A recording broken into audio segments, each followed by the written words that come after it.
Good morning विद्यार्थी मित्रांनो, मी आहे आदिश वसाटे. तर आज आपण विज्ञान विषयामध्ये सायन्स विषयात आपण मेटल्स अँड नॉन मेटल्स या घटकाबद्दल माहिती बघणार आहोत. मी तुम्हाला मेटल्सचे फिजिकल प्रॉपर्टीज आणि केमिकल प्रॉपर्टीज, नॉन मेटलची फिजिकल केमिकल प्रॉपर्टीज यांच्यामध्ये तुम्हाला डिफरन्स सांगून देणार आहे. तर सर्वप्रथम मेटल्स म्हणजे काय हे आपल्याला माहित असणं खूप गरजेचं आहे. तर मेटल आपल्याला माहिती आहे इन जनरल मध्ये मेटल काय असतात, पण त्याची एक डेफिनेशन काय असणार आहे.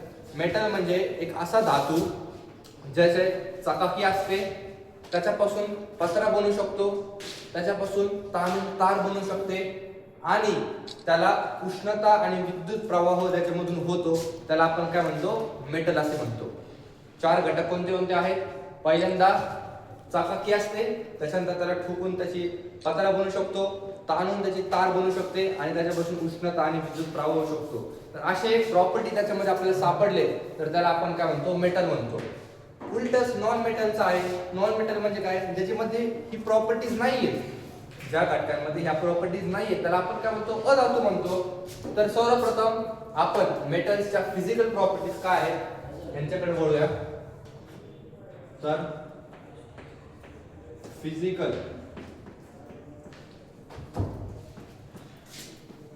Properties of metals. ओके, तर सर्वप्रथम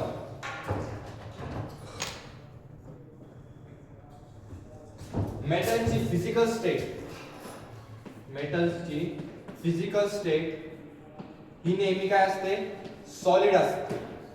मेटल्सची फिजिकल स्टेट ही नेहमी सॉलिड असते, पण काही त्याला दोन एक्सेप्शन आहेत.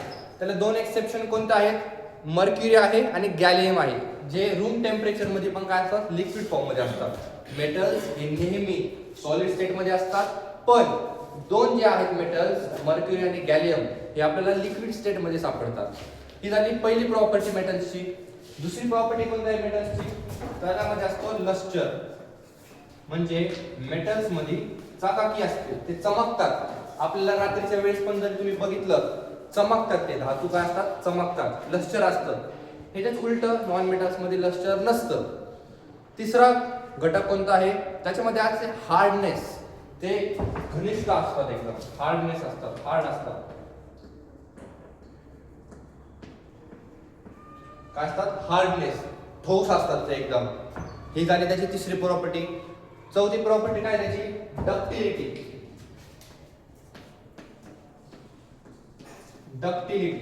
डक्टिलिटी म्हणजे काय, आपण आता ह्याच्यामध्ये बघितलं आपल्या डेफिनेशन मध्ये. डक्टिलिटी म्हणजे आपण त्याला ताणून त्याची एक तार बनवू शकतो. जर कोणत्याही मेटलला आपण कोणतेही घटक असतात त्याला आपण ताणून त्याची तार बनवू शकलो तर त्याला आपण काय म्हणतो, तो मेटल मध्ये या प्रॉपर्टी मध्ये आपण त्याला समाविष्ट करू शकतो. त्याच्यानंतर पुढची प्रॉपर्टी कोणती आहे, मेलिएबिलिटी.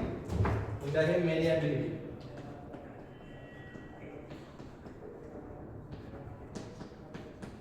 मेलिएबिलिटी म्हणजे काय, आपण जर त्या घटकाला ठोकलं आणि ठोकून त्याचा पत्रा तयार झाला तर तो मेटल या प्रॉपर्टीज मध्ये मोडतो. आपण त्याचा ठोकून पत्रा सुद्धा बनवू शकतो, त्याला आपण काय म्हणतो, मेलिएबिलिटी असे म्हणतो. आणि डक्टिलिटी म्हणजे काय, आपण त्याला ताणून त्याची काय बनवू शकतो, तार बनवू शकतो. जर आपण ताणून जर तार बनवली तर तो मेटल आहे असं आपण म्हणू शकतो. त्याच्यानंतर आहे कंडक्शन ऑफ हीट. काय आहे, कंडक्शन ऑफ हीट.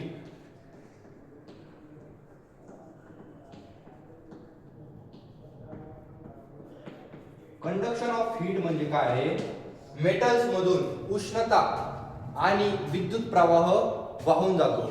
म्हणजे मेटल्सला अशी प्रॉपर्टी आहे, ते उष्णता आणि विद्युत हे एका ठिकाणाहून दुसऱ्या ठिकाणीकडे काय करू शकतात, वाहून नेऊ जाऊ शकतात.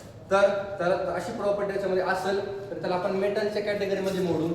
तर मेटल्स मध्ये या अशा फॉलोइंग 6 प्रॉपर्टी जर तुम्हाला दिसल्या तर आपण काय म्हणू शकतो, तो मेटल्स आहे असं त्याला म्हणू शकतो. सर्वप्रथम कोणत्याही त्याची फिजिकल स्टेट काय पाहिजे, सॉलिड असली पाहिजे. दोन एक्सेप्शन कोणते, त्याला मर्क्युरी आणि गॅलियम हे दोन एक्सेप्शन आहेत. दुसरी आहे लस्टर, त्याला चकाकी असते. तिसरं हार्डनेस, ते एकदम ठोस असतात. चौथी आहे डक्टिलिटी. डक्टिलिटी म्हणजे काय, त्याला ताणून त्याची तार बनवू शकतो.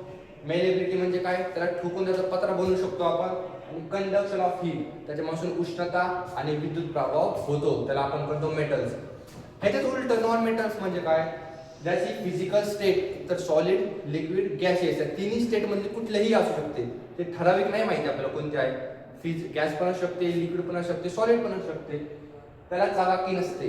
नॉन मेटल्सला चाकाकी नसते, त्याचं हार्डनेस नसतं, ते ठिसूळ असतात, त्याचा भुगा होतो, त्याला आपण काय म्हणतो हार्डनेस नाहीये. त्याच्यानंतर पुढची आहे डक्टिलिटी, त्याला आपण ताणून त्याची तार बनवू शकत नाही. त्याच्यानंतर मेलेबिलिटी, म्हणजे आपण त्याचा ठोकून पत्रा पण बनवू शकत नाही. आणि शेवटची आहे कंडक्शन ऑफ हीट, त्याच्यामधून उष्णता आणि विद्युत प्रवाह होत नाही. तर अशी प्रॉपर्टी असेल तर त्याला आपण नॉन मेटल्सच्या कॅटेगरीमध्ये टाकणार. हे झालं त्याच्या फिजिकल प्रॉपर्टीज मेटल्सच्या. नॉन मेटल्सच्या आपण आता बघितला. त्याच्यानंतर आहे chemical properties. Chemical properties of metals. मेटल्सच्या केमिकल प्रॉपर्टीज काय आहेत? सर्वप्रथम आपण काय करायचं, ऑक्सिजन सोबत जर ऑक्सिजन सोबत मेटल रिएक्ट झाला तर त्याच्यापासून म्हणतं मेटल ऑक्साईड. जर ऑक्सिजन सोबत रिएक्ट झाला तर त्याच्यापासून काय म्हणतं मेटल ऑक्साईड. समजा घ्या 2Mg, हा Mg काय आहे, मेटल आहे. तर जो ऑक्सिजन सोबत रिएक्ट झाला तर त्याच्यापासून बनतं मेटल ऑक्साईड 2MgO. काय बनला, मेटल ऑक्साईड बनला. ही झाली पहिली ऑक्सिजन सोबत जर आपण रिएक्ट केलं. दुसरी जर वॉटर सोबत रिएक्ट झाला तर काय बनतं, Na. हा काय आहे, एक मेटल आहे. वॉटर सोबत त्याला रिएक्ट केलं H2O, त्याच्यापासून काय बनतं, हा Na आणि हा O एकत्र येणार NaO आणि H2 as a by product release होऊन जाणार. म्हणजे जर वॉटर सोबत मेटल रिएक्ट झाले तर त्याच्यापासून हायड्रोजन गॅस रिलीज होऊन जातो. तिसरं आहे ऍसिड सोबत. आता Na घेतला आपण, सोडियम, त्याच्यानंतर आपण ऍसिड काय आहे, HCl. ओके, रिएक्ट झाले दोघं तर काय बनतंय, NaCl, मीठ तयार होते. आपण जे मीठ आणि H2 as a by product परत काय होतो, रिलीज होऊन जातोय. आणि चौथी महत्वाची आहे, त्याच्यापासून पॉझिटिव्ह आयन्स तयार होतात. पॉझिटिव्ह आयन्स काय होतात, तयार होतात. मेटल पासून पॉझिटिव्ह आयन्स भेटतात. तर सर्वप्रथम काय घेतलं आपण, जर मेटल्स ऑक्सिजन सोबत रिएक्ट झाले तर त्याच्यापासून मेटल ऑक्साईड तयार होतात. दुसरं बघितलं आपण, जर मेटल्स वॉटर सोबत रिएक्ट झाले तर हायड्रोजन एक बाय प्रोडक्ट रिलीज होऊन जातो आणि आपल्याला भेटतो NaO भेटला. तिसरं, जर मेटल्स ऍसिड सोबत रिएक्ट झाले तर त्याच्यापासून आपल्याला मीठ बनतं NaCl प्लस हायड्रोजन पण एक बाय प्रोडक्ट निघून जातोय. आणि चौथं, formation of positive ions. Positive ions काय होतात, ते बनतात. आता हे झालं मेटल बद्दल झालं. आता नॉन मेटल बद्दल घेऊ. नॉन मेटलच्या केमिकल प्रॉपर्टीज काय आहे, आता या समजल्या सर्वांना अशा अपेक्षा बाळगतो. ज्याला कळलं नसेल तरी कमेंट बॉक्स मध्ये खाली सांगा. आता जर नॉन मेटल्स ऑक्सिजन सोबत रिएक्ट झाले, समजा आपण एक नॉन मेटल घेतला कार्बन आणि ऑक्सिजन सोबत रिएक्ट झाला O2, तर त्याच्यापासून काय बनतंय, C+O2 काय बनतंय, CO2. जर हे ऑक्सिजन सोबत रिएक्ट झाला नॉन मेटल तर काय बनलाय, CO2. पण हे जे असतात नॉन मेटल्स हे पाण्यासोबत शक्यतो रिएक्ट करत नाही. पाण्यासोबत काय करत नाही, शक्यतो रिएक्ट नाही करत. म्हणून ही आपण केमिकल रिएक्शन साठी घेणार नाही. त्याच्यानंतर नॉन मेटल्स शक्यतो ऍसिड सोबत पण सुद्धा रिएक्ट करत नाही. ऍसिड सोबत पण रिएक्ट करत नाही म्हणून आपण ती पण घेणार नाही. शक्यतो जास्त करून ते होत नाही. जर आपण एकदम त्याला कंडिशन टाकली तर ते करूही शकतात, बट ते जास्त प्रमाणामध्ये करत नाही. आता आपण नॉन मेटल्सच्या प्रॉपर्टीज बघतोय. पहिली बघितली नॉन मेटल C ऑक्सिजन सोबत रिएक्ट झाला तर काय बनलाय, CO2 बनलाय. त्याच्यानंतर वॉटर सोबत रिएक्शन करत नाही.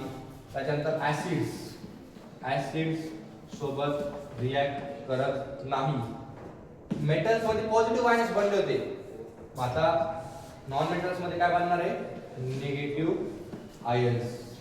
काय बनणार आहे, निगेटिव्ह आयन्स बनणार आहे. सर्वांनी तर कळलेलं आहे की आपण मेटल्सच्या फिजिकल प्रॉपर्टीज, नॉन मेटल्सच्या फिजिकल प्रॉपर्टीज, मेटल्सच्या केमिकल प्रॉपर्टीज, नॉन मेटल्सच्या केमिकल प्रॉपर्टीज या 4 घटक आपण काय घेतले अभ्यासलेले आहेत.